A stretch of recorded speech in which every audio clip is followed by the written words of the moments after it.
All right, guys, welcome back to the second channel, the Parlay of the Day series, and I chuckle when I even say that because yesterday's recap, man. Well, first and foremost, we got a 15-game full MLB slate to go through and try and build a parlay today throughout this video. But like I said, yesterday's recap, the Astros. The juiciest, and even I said it in yesterday's video, I was like, I think this is probably the safest play and the safest leg. The Astros lose 6-1 to the Rockies. One more damn womp womp. We were an Astros win with Hunter Brown on the mound away from two of these parlays smacking in a row. So that is absolutely unfortunate. But like I said, we do have a full MLB slate to go ahead and dive into today and try and build a nice little parlay. If you guys aren't aware of how this works, and by the way, you're on the second channel, maybe you think you're on the main Guy Boston Sports channel, but no, you're on the More Guy Boston Sports channel. So go ahead, make sure you're subscribed, hit that like button, let me know a parlay that you're rolling with down in the comments. But like I was saying, if you guys don't know how this series works, it's more of a raw video. We kind of go through each and every game fairly quickly and look at pieces that we consider safe in a sense and try to build somewhere between a 3 and 5 leg parlay with a decent odds payout, right? So let's go ahead and do just that. Like I said, hit that like button, hit that subscribe button. Let's jump into our MLB dashboard found over on GuyBostonSports.com. Head to the members area, MLB dashboard. We'll be using this tool a ton in today's video. So you can see here we have Max Fried on the mound going up against Cade Cavalli. Yankees heavily favored at minus 275. It makes sense to me, right? You have Cade Cavalli, a young pitcher. He struggled on the road, struggled against righties. Judge, and then obviously Stanton, who's been on absolute fire lately.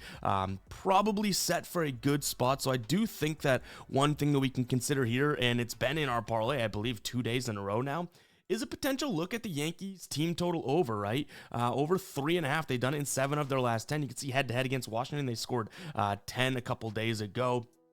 Yesterday they scored 5. This just hasn't fully updated yet. So yeah, to me, this is a decent spot to consider this team total over. And if you aren't aware, if you are new, what we do is we put a bunch of plays into what we call our pool, right? Or our slab of stone. And by the end of the video, we'll kind of whittle it down or chisel it down. And again, have 3 to 5 legs. So for now, this is what I'd probably be looking at in this game. I'd be looking at the team total over simply because Cavalli, a young pitcher, he struggles on the road. He's going to throw fastball, sinker. I think that these pitches could be pitches that the Yankees hit fairly well. Again, Aaron Judge is a righty. He struggles against righties. Aaron Judge is really good at hitting the sinker. Cody Bellinger, who has struggled lately, is also very good at hitting the sinker. And then Stanton has just been absolutely demolishing righties as of late. He's been pretty much hitting most pitchers. He's on an absolute scorched earth pattern right now. So yeah, that'll probably be what we look at in game number 1 here. Let's move on to the next one. All right, Ryan Gusto, Joey Wentz. We have the Marlins taking on the Braves. This is kind of an interesting one because I do think that Atlanta is in the driver's seat here, but are they really worth, putting into a parlay, or is it more of like a straight play type today? On scorepredicts.com, our other website, you could see we do have the Braves losing, so that doesn't give me all that much faith, but we have them scoring about 2 runs through the first 5, 4 runs for the full game.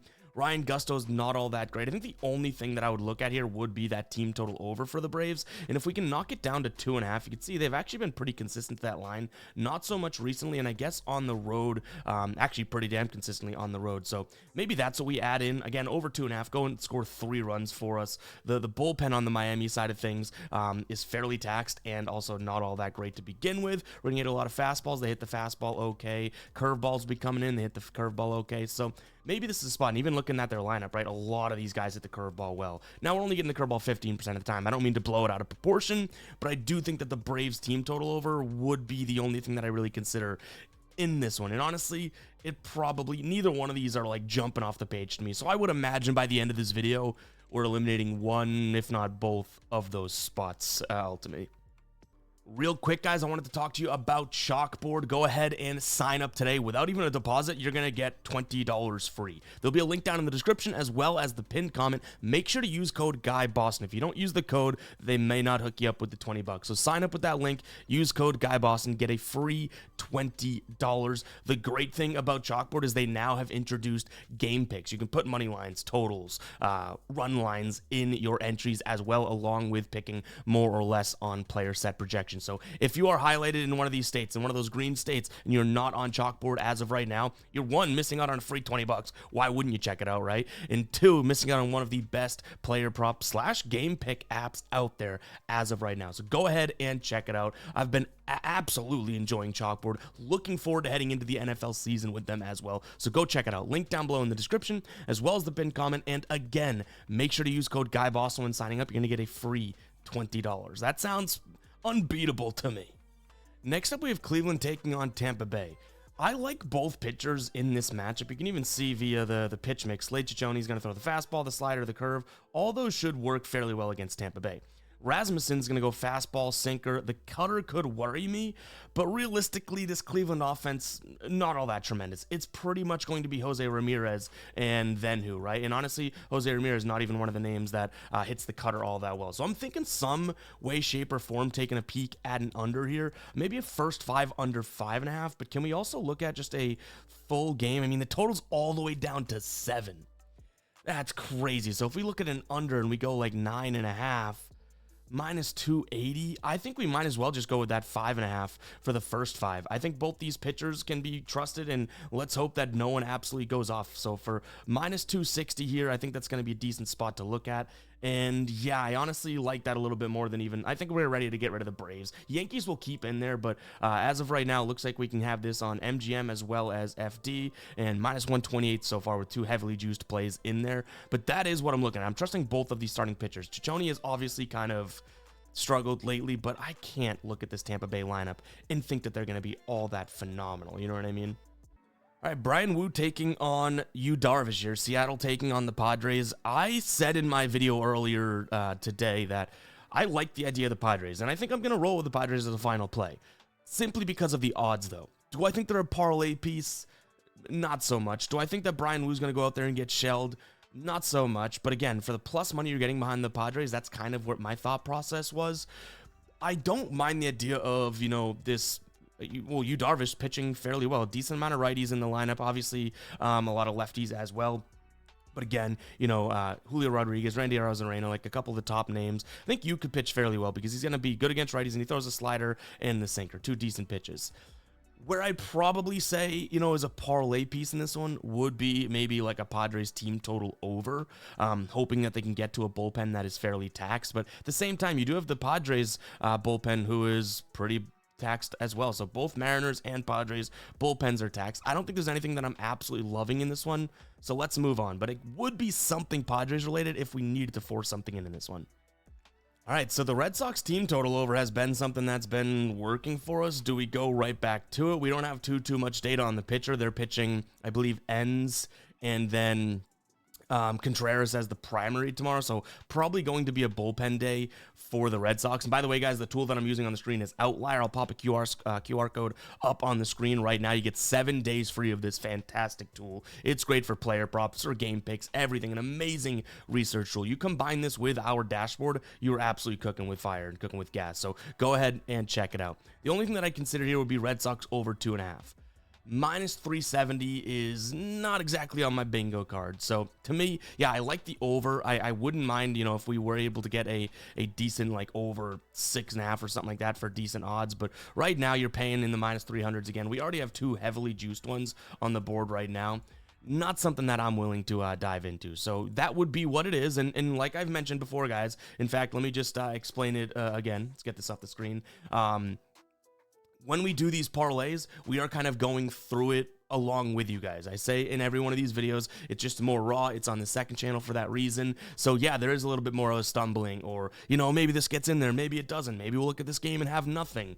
That's kind of the idea. So apologies for having a couple games in a row where I'm like, yeah, I don't really love it. Let's move on. But kind of the, I guess that's just the nature of the beast and how we're doing this video, right? We're going through each game. That doesn't mean that there's guaranteed to be a parlay piece in each of the games. So hopefully that makes sense. Let's move on to the next game now. Toronto taking on Minnesota. Simeon Woods Richardson on the mound, not all that great. He's going to throw fastball slider, the slider pitch that they're hitting very, very well. This is obviously a good Toronto offense against a bad Minnesota offense. Minnesota won yesterday. So I'm kind of like half inclined to sit here and think about the idea of taking Toronto just on the money line. That's going to help our odds out. You're getting them right now. I mean, in one of these parlays, you're getting them at, minus 185. Yeah, that's still the best odds out there. So I think that might be the spot. I just hope that this isn't going to be a spot in which they do what the Astros did to us, right? They are the far better team. They have the better bullpen. Yes, they're taxed, but as much as you can say that they're taxed, so is Minnesota. The better starting pitcher, right? He's going to throw a lot of fastballs. Check that out. They stink against the fastball. So to me, this should be a good spot to take the Blue Jays in a bounce back spot on the money line. Fingers crossed, though, this is not going to be a situation like we saw with the Astros yesterday, where what we'd think is the given better money line team ends up being the spot that blows our parlay. You can even see here on scorepredicts.com, which, guys, scorepredicts spelled just like this.com. You get MLB game predictions for each and every day, and we also have the batter pitch mix rating. Let's see if this is loaded for today. I know the job is running. Yeah, you have each and every. So if we wanted to look at Guerrero pitch mix score, we have a pitch mix out of 10. So pretty cool stuff there. But this MLB game prediction model has been awesome this season. Really, really proud of it. For obviously, you have the full game, and then the first 5 is what we have built in. But 5-3 is that final score. We even have them winning by a full run in the first 5. So yeah, I like Toronto today. Philadelphia and the Mets. You have Nolan McLean, who's been pretty damn good so far, going up against Taijuan Walker, who isn't all that great. But the Philadelphia Phillies, I said that really weird. The Philadelphia Phillies have been hitting righties really well. You can see the score here, 4-3. So I don't think there's going to be a crazy amount of runs in this game. The temperature's at 69. I don't think that this is going to be a spot in which we like too much. Would consider Brandon Nimmo's under. We considered that yesterday, but I'm glad we didn't take it because Brandon Nimmo, I believe, had an RBI. Was it an RBI fly or something like that? Did he end up hitting his over? Let's see. Yeah, he had 2 runs, 1 hit, and 1 RBI. Right. So I'm glad we didn't end up rolling with something like that yesterday. Maybe it's worth considering today, but again, it's Taijuan Walker. I don't know how much we fully trust his ass. Brewers taking on the Diamondbacks. One thing I'll say about this one is Quinn Priester's pitch mix, the sinker and slider combo, right? How good does that look? 29th against the slider, 26th against the slider, sinker are the Diamondbacks.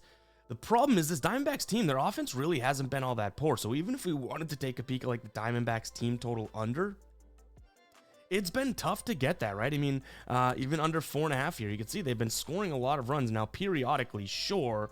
But ultimately, that would be the only thing I look at. Maybe even like a first 5 alternate team total under. Maybe that's something that we can consider under 3.5. Doesn't look like we really have the books to do that. So I think that I would consider something back in Quinn Priester. But at the same time, I don't hate the idea of runs being scored in this game overall. You hand it over to a bullpen that I really don't trust in Milwaukee right now, along with a bullpen that Arizona really stinks. I think that we could see some runs late in the game. So do I think Ryan Nelson could pitch well? Probably. Do I think Quinn Priester could pitch well? Probably. It still doesn't lead me too much to an under. It would be first 5 under, but we don't have that market available in my location. So maybe that's something you guys add in, especially if you can get a nice alternate line. But to me, probably skipping this one. All right, Aaron Savale taking on Ryan Bergert. I've really started to like Ryan Bergert. I think that he's got really good stuff. Young, I think he's going to be very good. Where I also kind of like the idea today is taking a peek at, now I already took the over myself here in walks, and looks like I got a great number. I got plus 118 on him to get a walk a couple guys.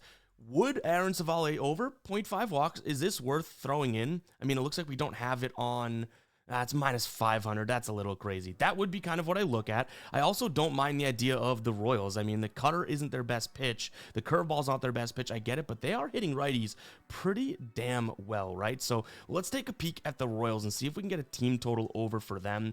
We got a little lucky. I will admit that. Got a little bit lucky with their them scoring yesterday, and we had them on the money line in our regular video. But still, over 2.5. They've done it in 8 of their last 10. Don't love what it does to the odds here. Minus 350 is probably a little too juiced. In fact, you know what? Let's get a little stingy. We're taking out the Yankees. We're taking out the Royals. Let's move on here. We're only at plus 100 now.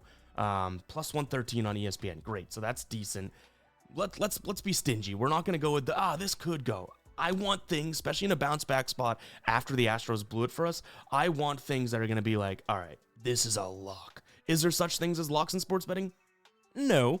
But I want things that I love, and I do think the Royals are worth the price today in terms of their money line. I think we got them at minus 118, another closing line that seems like it's going to be good for us. But that's a single play. We don't need to worry about that in this parlay. All right, we got Sonny Gray taking on Bubba Chandler. Oh, man, I almost want to back the Pirates just because their pitcher's name is Bubba. I think this is a spot in which, like yesterday, it's not exactly my favorite matchup, but there actually is, in terms of a parlay spot here, maybe a consideration that we could look at backing Sonny Gray. He's got some good numbers against Pittsburgh. Hits per 9, just 4.9. Walks, his whip right here is a .65 against them. So is there a chance we can look at their first 5 team total? Don't love that. Maybe their team total in general could be something that we consider. Under 5.5, under 4.5. I mean, yeah, are they going to score 5 runs? They have been scoring well, but are they going to score off of Sonny Gray? We have them projected for 4 runs today. Ballpark Pal has them projected for 4 runs today. I'm thinking Sonny Gray might be in a good spot here. Let's add in that under 4.5. I don't know if I love it, but I think it's worth considering as of right now. I don't think this Pirates offense is all that fantastic. A plethora of a pitch mix, and he's got some good numbers against him, right? Let's go to Baseball Savant and see what we got for Sonny Gray against this squad. Yeah, he's got some really good numbers against them. Moldinsky looks like he's going to be the primary or the opener today, but yeah, I kind of like the idea of Sonny Gray pitching well. I mean, would I ever take this as a straight play? No, but for that minus 275 and helping boost these odds, maybe that's something that we consider. I don't think this Pittsburgh's offense is going to continue doing what they're doing. Now, would it kill and burn if Pittsburgh is the team that blows this parlay? Yes, but can we trust Sonny Gray to kind of get things back on track? Like his last couple starts here, not all that tremendous, right? Yankees and Tampa Bay. I get it, but prior to that, he's been good. If we look at him against Pittsburgh, boy, 3 times they've seen him this year, huh? That's alarming, but he's pitched okay against them each time. I mean, even this, pitched in the 7th inning, 4 earned. Last year, if we look at him against them, kind of the same thing. He had 1 good start, 1 bad. The more and more I look at it, it's almost like the less and less I like it, but let's leave it in for now. We might be overthinking it at this point, whereas it's just like, hey, trust a good pitcher to get back on track at home against a team that just really does stink. So let's move on to the Texas and LA game. Probably nothing much that I'm looking at here. This is just a really, really weird game. I will say, I don't think there's going to be a ton of runs. You know, we like Texas's team total over yesterday. I don't think that I like it, especially against Kachanowicz, who, yes, he stinks, but the one pitch that he's going to throw and throw okay is his sinker, and this team stinks at hitting the sinker. So I don't think there's much that I like in this one. There is going to be something I like in this next one, Houston, Colorado.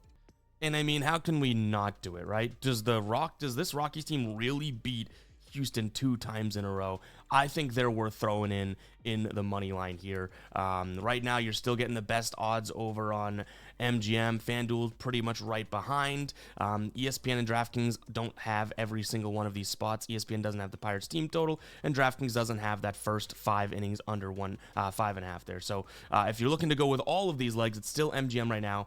I would say I really do like this, and this. This Pittsburgh team total over and run or under in runs would be the thing that we might want to weed out. But anyways, guys, Framber Valdez at home. Come on, you're telling me this isn't a spot in which he can go out there and bounce back the Astros? If they lose 2 in a row, we might just stop the parlay series altogether. You know what I mean? All right, Shohei's pitching for the Dodgers, going up against Nick Lodolo. I think it's going to be a closer game than we think. I mean, check out Nick Lodolo's numbers against the Dodgers. Not all that terrible, right? Especially from an expected standpoint, which means things have not exactly bounced his way or gone his way. So I don't mind the idea of an under, but for a parlay, seems kind of crazy, right? To be looking at like an under with an offense like the Dodgers involved, especially throwing the fact that Shohei throws a slider. Look at that. They hit it pretty well, and I don't think Shohei's at the top of his pitching game as of right now. So maybe this is a spot in which, yeah, we do like the under, but I don't think it makes its way into being a parlay piece. And guys, when I say like, oh, I don't mind that spot, but it doesn't make its way into being a parlay piece, it's simply because, again, I use the word safe or anything like that. That's obviously not the case in sports betting in general. But what I'm looking for here are spots in which I do think that we have like a no-duh type spot to add into the parlay. The under in this case that we just looked at may be like a good single play, and that risk makes sense. But I don't want to put in a risky, everything that we're doing is risky play into a parlay for that one to be the one that ultimately ends up killing us, right? So when I'm saying, you know, oh, maybe this is a good spot, but not in the parlay, it's more of just like a risk-averse mindset or narrative. Hopefully that does make sense. We could be going long shots and putting in some, more middle of the pack odds into these. But realistically, for what we're doing, for the fun that we're getting out of these 3 to 4 to 5 leg parlays, we're looking at like minus 200 to minus 300 type spots to toss into the parlay so that we feel like we got a good chance of hitting most of them with the eventual payout of hitting a decent amount of them. I know that could be confusing, but just FYI, that's kind of what we've been doing, and that's why I keep referencing maybe it's a good spot, but not in terms of a parlay. All right, we got a couple games left. Let's jump back into it.